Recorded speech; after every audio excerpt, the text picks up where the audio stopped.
Bienvenue à tous dans notre exploration du monde fascinant de la positivité. On plonge aujourd'hui dans un article français intitulé « Les habitudes qui sabotent votre positivité et comment les éliminer ». Un titre qui donne envie d'en savoir plus, en effet. On va décortiquer ensemble ces habitudes qui nous empêchent parfois d'être aussi positifs qu'on le souhaiterait. Exactement. On va essayer de comprendre comment ces habitudes s'installent. Et bien sûr, on découvrira des astuces pour les transformer en véritables atouts. Ah oui, les fameuses astuces. J'ai hâte de voir ce que l'article propose. Prêt à adopter une attitude plus positive? Absolument. Et c'est un sujet d'autant plus passionnant que la positivité a un impact bien plus profond qu'un simple sourire. Exactement. L'article souligne que la positivité, ce n'est pas juste se sentir bien. Oui, c'est bien plus que ça. C'est un pilier essentiel pour notre bien-être mental et physique. Un pilier essentiel, vous dites ça. Apparemment, ça jouerait même un rôle sur notre santé cardiovasculaire et notre système immunitaire. Ah oui, j'ai lu des études sur le sujet, c'est assez incroyable. On ne parle donc pas juste d'un état d'esprit, mais d'un véritable atout santé. Tout à fait. Des études ont démontré que les personnes positives sont moins sujettes aux maladies. C'est fascinant. Et vivent même plus longtemps. Incroyable. C'est fascinant de constater à quel point notre mental peut influencer notre physique. Mais ce qui est intéressant ici, c'est que l'article met en lumière ces habitudes inconscientes, Vous avez raison. qui peuvent parfois saboter notre équilibre émotionnel Ah oui, ces petites choses qu'on fait sans s'en rendre compte. et nous empêcher de profiter pleinement des bienfaits de la positivité. Alors là, il faut absolument qu'on décortique ça. De quelles habitudes parle-t-on exactement? L'article les classe en 3 catégories. D'accord? Les habitudes mentales, Mhm. comportementales Ok, et relationnelles. parfait. Commençons par les habitudes mentales. Qu'est-ce qui se cache derrière cette catégorie? Eh bien, figurez-vous qu'on y retrouve des choses comme le perfectionnisme excessif, Ah, le perfectionnisme. la rumination mentale Ok. et la comparaison constante aux autres. Ça va parler à beaucoup de monde, j'en suis sûr. Oui, je pense aussi. On a tous cette petite voix dans notre tête qui nous pousse à toujours faire mieux, à être parfait. La quête de la perfection. Mais d'après l'article, cette quête de la perfection peut se retourner contre nous. Absolument, viser l'excellence, c'est une chose. Vous voyez? Mais le perfectionnisme excessif peut engendrer un stress chronique Un stress chronique. et une insatisfaction permanente. Je vois. C'est un cercle vicieux. Expliquez-nous. Plus on cherche à être parfait, plus on risque d'être déçu. Et l'article propose des solutions pour sortir de ce cercle vicieux. Oui, il met l'accent sur l'importance d'accepter l'imperfection. Accepter l'imperfection. C'est un apprentissage qui peut demander du temps, Oui, c'est sûr. mais qui est essentiel pour se libérer de la pression du perfectionnisme. Personnellement, j'avoue que j'ai encore du mal à lâcher prise sur certains aspects. C'est normal, c'est un processus. Accepter que les choses ne soient pas parfaites, ce n'est pas toujours évident. L'article aborde justement ce point Ah bon. et propose des pistes concrètes. Par exemple? Se fixer des objectifs réalistes. Je vois. Apprendre à célébrer les petites victoires du quotidien. Se concentrer sur ses progrès plutôt que sur ses erreurs, c'est une excellente idée. Exactement. En changeant notre perspective, on peut transformer le perfectionnisme en une force positive. Passons maintenant à la rumination mentale. Pourriez-vous nous expliquer ce que c'est? Imaginez votre esprit comme un disque rayé Un disque rayé. qui repasse sans cesse les mêmes pensées négatives, les mêmes erreurs du passé, les mêmes regrets. Ah oui, je vois le genre. C'est ça, la rumination mentale. On ressasse nos échecs, les choses qu'on aurait pu faire différemment. On est tous passés par là. Et on se retrouve piégé dans un cycle de pensées négatives. Un cycle qui nous empêche de profiter du moment présent. Exactement. On a tous tendance à ruminer de temps en temps. C'est humain. Mais l'article affirme que c'est particulièrement nocif pour notre bien-être. En effet, la rumination mentale est souvent liée à l'anxiété Ah oui. et à la dépression. Je comprends. Elle nous maintient dans un état de stress constant. Un stress qui obscurcit notre vision positive du monde. Tout à fait. Alors, comment briser ce disque rayé et se libérer de la rumination mentale? L'article suggère plusieurs techniques. D'accord. Parmi celles-ci, on retrouve la méditation de pleine conscience. La pleine conscience, c'est un terme qu'on entend de plus en plus. Oui, c'est une pratique de plus en plus populaire. Concrètement, comment est-ce que ça peut nous aider à être plus positifs? La pleine conscience, c'est l'art de porter attention à nos pensées, nos sensations Ok. et nos émotions. Sans les juger. On apprend à observer nos pensées négatives avec détachement. avec détachement. À les laisser passer comme des nuages dans le ciel, sans s'y attacher. Intéressant. L'article mentionne aussi la pratique de la gratitude, non? Oui, tout à fait. En quoi consiste-t-elle? La gratitude, c'est tout simplement apprécier les bonnes choses de la vie, Les bonnes choses de la vie. même les plus petites. Hum, hum, hum. Prendre le temps de savourer un bon repas, Oui, un moment de rire entre amis, j'aime bien ça. un rayon de soleil sur notre peau. Ce sont des choses simples, mais qui font du bien. En se concentrant sur ces petits bonheurs, on déplace notre attention du négatif vers le positif.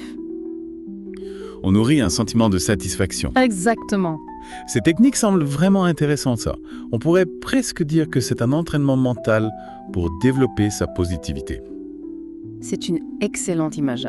Et comme tout entraînement, cela demande de la pratique et de la persévérance. Avant de passer aux habitudes comportementales, j'aimerais qu'on s'attarde encore un peu sur la comparaison constante aux autres. Ah oui, la comparaison. À l'ère des réseaux sociaux, c'est devenu un véritable fléau. C'est tellement vrai, on a l'impression que tout le monde est plus heureux, plus riche, plus beau que nous. Exactement. On est constamment bombardé d'images de vie parfaites. Ce qui peut facilement nous faire sentir inadéquats. Oui, on en oublierait presque que ce qu'on voit sur les réseaux sociaux n'est qu'une façade. Une version soigneusement mise en scène de la réalité. Tout à fait. On compare souvent notre quotidien, nos coulisses, aux moments forts des autres. Ce qui crée un déséquilibre et un sentiment d'insatisfaction. C'est le piège de la comparaison. Alors, comment éviter de tomber dans ce piège? L'article propose plusieurs stratégies. Je vous écoute. La première, c'est de prendre conscience du caractère souvent illusoire de ces comparaisons. Illusoire, vous dites ça. Oui, on compare nos faiblesses aux forces des autres. Ce qui donne une vision déformée de la réalité. Exactement. Ensuite, il est crucial de se concentrer sur ses propres progrès, ses propres réussites. Et de les célébrer, aussi petites soient-elles. C'est un conseil précieux. Plutôt que de regarder ce que les autres ont, concentrons-nous sur ce que nous avons accompli. Et sur ce que nous souhaitons réaliser. En se focalisant sur ses propres objectifs, on retrouve un sentiment de contrôle Et de satisfaction. qui nourrit la positivité, On se recentre sur notre propre chemin. Notre propre définition du succès. Exactement. on a bien décortiqué les habitudes mentales qui peuvent saboter notre positivité. Oui, on a vu pas mal de choses. On a vu comment le perfectionnisme, la rumination et la comparaison peuvent nous entraîner dans une spirale de négativité. Un véritable piège pour notre bien-être. Mais l'article ne s'arrête pas là. Il aborde également les habitudes comportementales. Ah oui, c'est important de voir comment nos actions peuvent impacter notre positivité. Oui, il est important de comprendre que nos actions ont un impact direct sur notre état d'esprit Certaines habitudes peuvent affecter notre bien-être. et saper notre positivité. Exactement. C'est intéressant. Alors, commençons par la procrastination. On a tous tendance à remettre les choses à plus tard de temps en temps. Mais est-ce vraiment si grave? La procrastination peut sembler inoffensive. Oui, on se dit que ce n'est pas si grave. Mais à long terme, elle peut avoir des conséquences négatives Des conséquences négatives. sur notre estime de soi Ah oui, et notre bien-être. je vois. Lorsqu'on repousse constamment des tâches importantes, on accumule du stress, Du stress, de la culpabilité. ce qui pèse lourdement sur notre morale. On se retrouve pris dans un cercle vicieux. Oui, c'est ça. On procrastine par peur de l'échec ou de la difficulté. Et ce sentiment d'incapacité nous pousse à procrastiner encore plus. Exactement. L'article met en lumière ce lien entre la procrastination et les émotions négatives. Un lien qu'on ne soupçonne pas toujours. Il souligne aussi l'importance de développer des stratégies pour surmonter cette tendance Des stratégies pour reprendre le contrôle. et retrouver un sentiment de maîtrise sur notre vie. C'est essentiel. Et quelles sont ces stratégies? Avez-vous des conseils concrets à nous donner? Bien sûr. L'article suggère de diviser les tâches complexes en petites étapes plus faciles à gérer, Diviser les tâches complexes. plutôt que de se sentir submergé par une montagne de travail. Oui, ça peut paraître insurmontable. On s'attaque à une petite colline à la fois. Une étape à la fois, Il est également important de planifier son temps de manière efficace. et de créer un environnement de travail favorable à la concentration. Un environnement favorable, c'est important. On range son téléphone, on coupe les notifications. On se crée un cocon propice à la productivité. Exactement. Ce sont des conseils pratiques qu'on peut tous appliquer. Mais concrètement, comment peut-on diviser une grosse tâche en petites étapes? Prenons l'exemple d'un étudiant qui doit rédiger un long mémoire. Un long mémoire, ça peut faire peur. au lieu de se focaliser sur la tâche dans son ensemble. Qui peut paraître insurmontable. Il peut commencer par se fixer des objectifs plus modestes, Des objectifs plus modestes. comme faire des recherches pendant 1 heure, D'accord. puis rédiger une introduction, puis développer un premier chapitre, et ainsi de suite. C'est une approche intelligente. En décomposant la tâche en petits morceaux, on la rend moins intimidante. On l'apprivoise petit à petit, et on augmente nos chances de la mener à bien. Exactement. Et en accomplissant chaque étape, on ressent un sentiment de satisfaction. Un sentiment de progression qui nous motive à continuer. Tout à fait. On a parlé de la procrastination. Passons maintenant à une autre habitude comportementale qui peut nuire à notre positivité. Le manque de sommeil. Ah oui, le sommeil. On sous-estime souvent son importance pour notre bien-être. Pourtant, saviez-vous qu'une seule nuit de sommeil insuffisant peut modifier notre perception du monde Ah bon, et nous rendre plus sensibles aux émotions négatives? c'est-à-dire? Une étude a montré que les personnes ayant mal dormi avaient tendance à percevoir des visages neutres comme hostiles. C'est incroyable. On a tous ressenti cette irritabilité et cette fatigue après une mauvaise nuit, mais je n'aurais jamais imaginé que cela pouvait influencer notre perception des autres à ce point. C'est pourtant bien réel. Un manque de sommeil chronique peut avoir des effets dévastateurs sur notre humeur, notre énergie et notre capacité à gérer le stress. L'article met en avant le lien entre le manque de sommeil et la dépression, l'anxiété et d'autres problèmes de santé mentale. Il souligne également l'impact négatif du manque de sommeil sur notre système immunitaire et notre santé physique en général. Dormir suffisamment, c'est donc littéralement se donner les moyens de voir le monde avec un regard plus positif. Alors comment peut-on améliorer la qualité de notre sommeil pour booster notre positivité ? L'article propose de créer une routine de sommeil régulière, d'aménager un environnement propice au repos et de limiter l'exposition aux écrans avant de se coucher. Ce sont des conseils judicieux. Mais concrètement, qu'est-ce qu'on entend par routine de sommeil régulière ? Il s'agit de se coucher et de se lever à des heures fixes, même le week-end, afin de réguler notre horloge biologique. On peut également créer un rituel relaxant avant de dormir, comme prendre un bain chaud, lire un livre ou écouter de la musique apaisante. L'important est d'envoyer un signal clair à notre corps et à notre esprit. Il est l'heure de se détendre et de se préparer au sommeil. Exactement. Et pour l'environnement de sommeil, quels sont les éléments à prendre en compte? Il est important que la chambre soit sombre, calme et fraîche. On peut utiliser des rideaux occultants, des bouchons d'oreilles ou un masque pour les yeux si nécessaire. L'objectif est de créer un environnement propice à la détente et au sommeil profond. Et pour les écrans, pourquoi est-il si important de les éviter avant de dormir? La lumière bleue émise par les écrans perturbe la production de mélatonine, l'hormone du sommeil. En consultant nos téléphones ou nos ordinateurs avant de dormir, on envoie un signal de cage-oreille à notre cerveau, ce qui retarde l'endormissement et perturbe la qualité de notre sommeil. Il est donc conseillé d'éteindre les écrans au moins 1 heure avant de se coucher. D'accord, c'est clair. Passons maintenant à la dernière habitude comportementale qui peut nuire à notre positivité, la sédentarité. La sédentarité est un véritable fléau des temps modernes. On passe de plus en plus de temps assis, que ce soit au travail, à la maison ou dans les transports. Or, le manque d'activité physique a un impact négatif sur notre santé physique et mentale. On a souvent tendance à penser que la sédentarité ne concerne que notre corps. Mais apparemment, elle a aussi un impact sur notre mental. Absolument.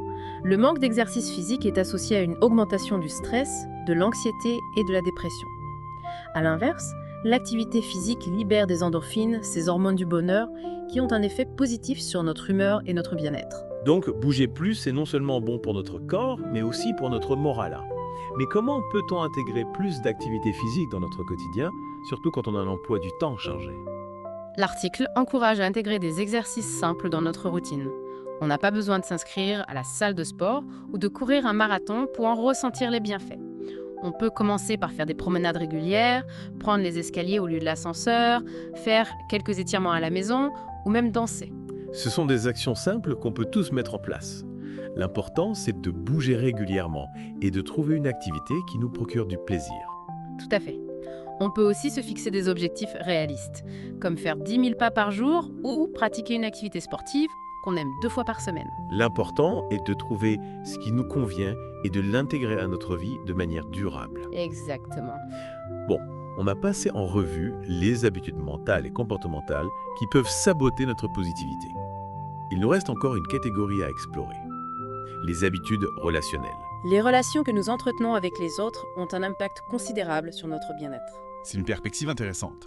Alors, quelles sont les habitudes relationnelles qui peuvent nuire à notre positivité? L'article met en garde contre 2 pièges relationnels. S'entourer de personnes toxiques et éviter les conflits à tout prix. Commençons par les personnes toxiques. Qu'est-ce qui les caractérise et comment peut-on les identifier? Les personnes toxiques sont celles qui nous critiquent constamment, qui nous rabaissent, qui nous manipulent ou qui nous font sentir coupables. Elles drainent notre énergie et nous empêchent de nous épanouir. On a tous rencontré des personnes toxiques au cours de notre vie. Mais comment peut-on s'en protéger et éviter de se laisser contaminer par leur négativité? L'article recommande de fixer des limites claires avec ces personnes.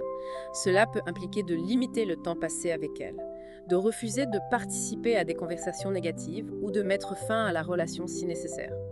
Il est essentiel de se protéger et de préserver son propre bien-être. C'est vrai qu'il est parfois nécessaire de prendre ses distances pour préserver son bien-être, mais ce n'est pas toujours facile, surtout s'il s'agit de personnes proches de nous. C'est vrai.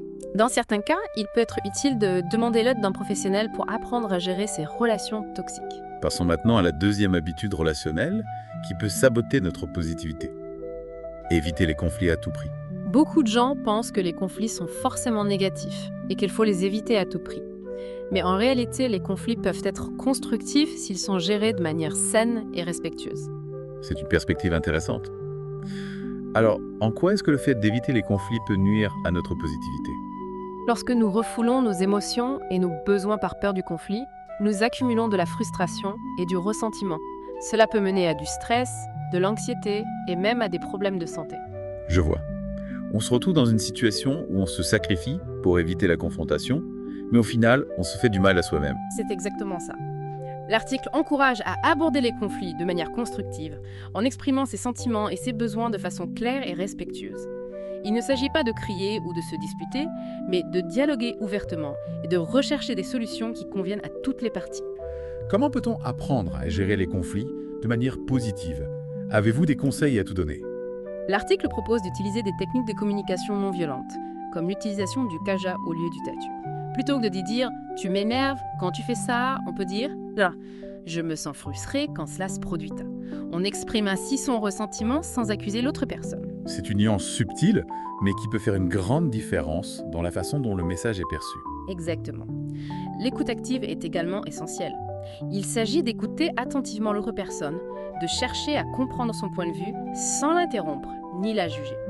Et comment peut-on s'assurer que l'autre personne soit également ouverte à une communication non violente?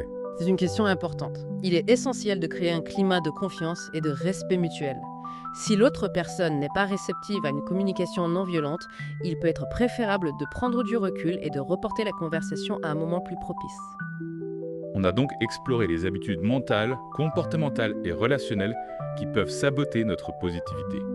L'article nous a fourni une analyse approfondie de ces habitudes et des solutions pour les remplacer par des comportements plus constructifs. Mais avant de passer à notre deuxième source, j'aimerais qu'on revienne sur ce concept fascinant de la spirale ascendante des émotions positives mentionné dans l'article. Ah oui, c'est là qu'intervient notre deuxième source. Une étude psychologique qui explore l'impact des émotions positives sur notre bien-être. Cette étude met en évidence le fait que les émotions positives ne se contentent pas de nous faire sentir bien sur le moment, elles ont un impact durable sur notre mental et notre comportement. Elles créent une spirale ascendante qui nous propulse vers le haut. Concrètement, comment fonctionne cette spirale ascendante? L'étude explique que les émotions positives, même les plus petites, peuvent déclencher une cascade de changements positifs dans notre vie. En d'autres termes, la positivité engendre plus de positivité. Elle a un effet boule de neige. C'est un concept très encourageant. Mais comment est-ce que cela fonctionne concrètement? Donnez-nous un exemple tiré de l'étude. Avec plaisir. L'étude a démontré que les personnes qui pratiquaient la gratitude pendant une semaine étaient non seulement plus heureuses, mais aussi plus enclines à aider un étranger. Cela montre bien comment la positivité peut se propager autour de nous et avoir un impact positif sur les autres. C'est vraiment fascinant. C'est comme si la positivité était contagieuse. Plus on la cultive, plus elle se répand autour de nous. Exactement. Et c'est ce qui rend ce concept de spirale ascendante si puissant. La positivité n'est pas un état statique, c'est un mouvement dynamique qui s'amplifie au fur et à mesure qu'on la nourrit. L'étude explique-t-elle comment on peut initier cette spirale ascendante? L'étude suggère plusieurs pistes. On peut commencer par cultiver la gratitude, la joie, la compassion et d'autres émotions positives au quotidien. On peut également s'engager dans des activités qui nous passionnent, qui nous stimulent intellectuellement et qui nous permettent de nous connecter aux autres. C'est une approche holistique qui prend en compte tous les aspects de notre être. Le mental, l'émotionnel, le physique et le social. Oui, et c'est ce qui rend ce concept de spirale ascendante si puissant. En nourrissant notre positivité de manière globale, on crée une dynamique de croissance et d'épanouissement qui rayonne sur tous les aspects de notre vie. On a beaucoup parlé des habitudes, mais j'aimerais qu'on revienne sur ce concept de spirale ascendante. Oui, la spirale ascendante des émotions positives. Un concept fascinant. Exactement. Et pour aller plus loin, je voudrais souligner le rôle de la positivité dans notre capacité à relever les défis. Ah oui, c'est vrai qu'on en a brièvement parlé. Mais j'aimerais qu'on explore davantage cet aspect. Avec plaisir. Comment la positivité peut-elle nous aider concrètement à surmonter les obstacles? Imaginez votre esprit comme une pièce sombre, Une pièce sombre. avec une seule petite fenêtre. Je vois l'image. Les émotions négatives ont tendance à rétrécir cette fenêtre. Elle limite notre vision et nos perspectives. Au contraire, les émotions positives agissent comme un interrupteur Un interrupteur. qui illumine la pièce, Ah oui, je comprends. nous permettant de voir plus clairement les options qui s'offrent à nous. Donc, au lieu de rester focalisé sur le problème, la positivité nous aide à envisager différentes solutions. Exactement. On devient plus créatif, plus flexible, plus adaptable. On sort du cadre rigide de nos pensées négatives. Pour explorer de nouvelles pistes, de nouvelles possibilités. On pourrait dire que la positivité nous donne un avantage stratégique face aux difficultés. C'est une bonne façon de le dire. C'est vraiment puissant comme concept. On a presque l'impression que la positivité nous donne des super pouvoirs. En quelque sorte, oui. L'étude montre aussi que les émotions positives renforcent notre résilience. Notre capacité à rebondir après un coup dur. Exactement. Et comment est-ce possible? Comment la positivité agit-elle sur notre résilience? Les émotions positives nous aident à relativiser les problèmes. Elle nous rappelle que, même si les choses sont difficiles en ce moment, il y a toujours des aspects positifs dans notre vie. Des raisons de garder espoir. On retrouve une forme d'espoir, une vision plus équilibrée de la situation, même face à l'adversité. Oui, exactement. On se sent moins démuni, moins découragé. On puise dans nos ressources intérieures pour affronter les obstacles. Avec plus de force et de sérénité. Précisément. C'est vraiment fascinant de voir comment la science met en lumière le pouvoir des émotions positives. On a longtemps pensé que le bonheur était une conséquence de la réussite, mais il semblerait que ce soit plutôt l'inverse. Le bonheur sera un ingrédient essentiel de la réussite. Exactement. Et cela rejoint l'idée de la spirale ascendante. En cultivant la positivité, on crée un cercle vertueux. qui nous propulse vers une vie plus riche, plus heureuse et plus épanouie. On attire à nous les opportunités, les relations positives et les expériences enrichissantes. Tout à fait. L'étude met également en avant un concept intéressant, le rôle de la positivité dans la création d'habitudes saines. Ah oui, cet aspect est crucial. Pourriez-vous nous expliquer ce lien? Avec plaisir. L'étude explique que lorsque nous associons une activité à des émotions positives, nous sommes plus susceptibles de la répéter. Et de l'intégrer à notre routine. C'est un peu le principe du renforcement positif. C'est logique, hein. On a naturellement tendance à reproduire les actions qui nous procurent du plaisir ou de la satisfaction. Exactement. Et ce mécanisme peut être utilisé de manière consciente pour créer de nouvelles habitudes. Vous avez un exemple? Par exemple, si vous essayez de faire plus d'exercices et que vous trouvez une activité physique qui vous procure de la joie, Comme la danse ou la randonnée en nature. vous serez plus motivé à la pratiquer régulièrement. C'est une approche beaucoup plus motivante que de se forcer à faire quelque chose qu'on n'aime pas. On transforme l'effort en plaisir et du coup, l'habitude s'installe plus facilement.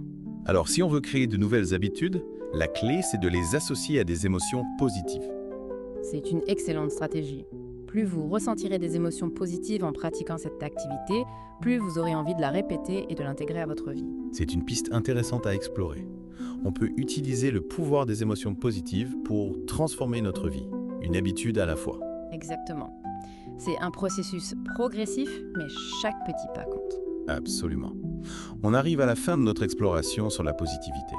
On a vu comment nos habitudes, nos pensées et nos relations peuvent influencer notre bien-être. Et on a découvert le pouvoir des émotions positives. Pour créer une spirale ascendante de bonheur, de santé et de réussite. C'était une plongée fascinante dans un domaine en pleine évolution.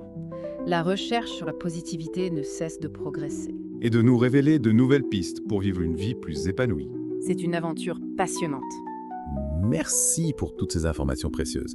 On invite nos auditeurs à poursuivre l'exploration par eux-mêmes, observez vos habitudes, cultivez la gratitude, nourrissez vos relations positives et savourez les petits bonheurs du quotidien. La positivité est à portée de main. Et surtout, n'oubliez pas que la positivité est un choix, un engagement que l'on prend envers soi-même. Un choix qui peut tout changer. C'est une belle conclusion. Merci à tous de nous avoir suivis dans cette exploration du monde fascinant de la positivité. On se retrouve très vite pour un nouveau Deep Dive.